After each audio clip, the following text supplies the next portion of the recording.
Grazas, señora presidenta. Bos días, señoras e señores deputados. Bos días tamén ás persoas que nos acompañan dende a tribuna do Parlamento. A verdade é que casi se podería dicir que un dos nomes máis invocados durante este pleno, a parte do Pokémon e derivadas, é o de Cora,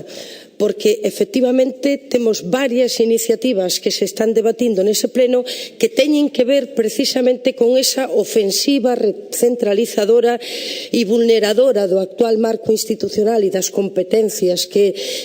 como galegos e galegas temos recoñecidas e das competencias que ten recoñecido o noso goberno tanto na Constitución como no Estatuto de Autonomía que están sendo postas en cuestión por parte do goberno do Estado.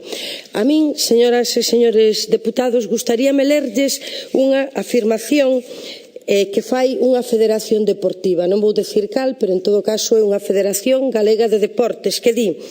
a modificación imposta priva as federacións autonómicas dunha das funcións públicas delegadas máis importantes das que ten atribuídas e convértea nunha mera xestora das federacións españolas que deberá estar ao servicio desta e non dos deportistas. E isto molesta a esta federación. É unha lástima que o goberno galego non lle moleste que o goberno do Estado pretenda converter a noso país, a nosa autonomía, en mera xestora das decisións que se toman en Madrid e que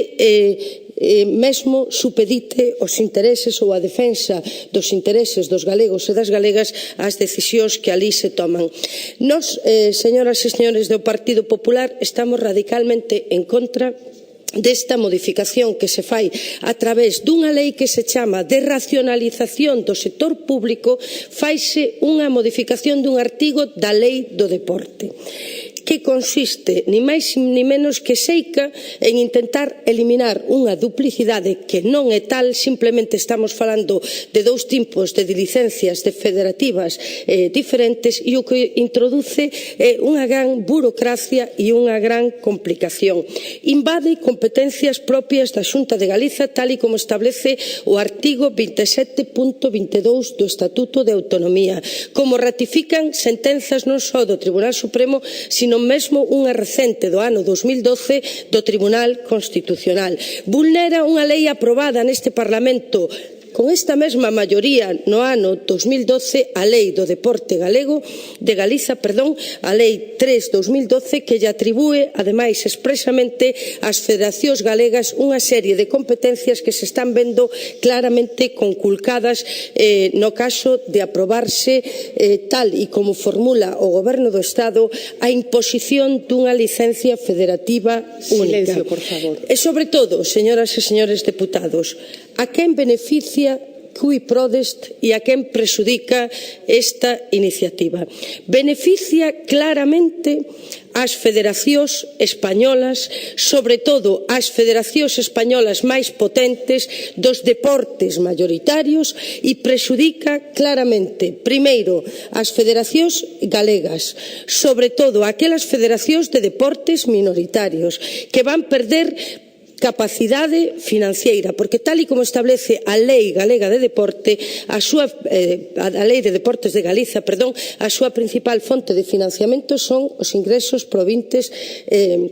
dos seus socios e das sancións que impoñen, etcétera, etcétera. E coa perda desta capacidade de outorgar as licencias relativa que se impón a través desta modificación, perderán parte dos seus ingresos, pero que ademais poderíase producir o que eles chaman unha fuga de federados cara a outras federacións. Pero, sobre todo, señoras e señores deputados, prexudica gravemente o deporte de base, porque se obriga a persoas que simplemente queren realizar deporte por deporte, entre aspas, a ter unha licencia de ámbito estatal, a ter unha licencia que é moito máis cara, a pagarlle á Federación Española de turno por da que non vai recibir ningún tipo de servizo nin contraprestación simplemente porque queren realizar deporte. En definitiva, señoras e señores deputados,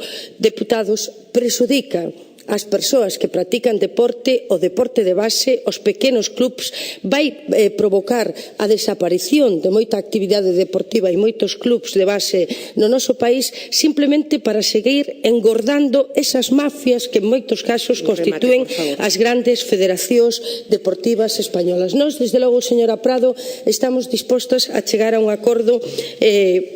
en relación con este asunto e o único, digamos, condicionante para o Bloque Nacionalista Galego é que no que aquí votemos hoxe apareza reflectido expresamente que lle solicitamos do Goberno do Estado a retirada desa proposta, porque ademais é incoherente incluso co contido do resto do proxecto de lei no que se formula. Máis nada, moitas grazas.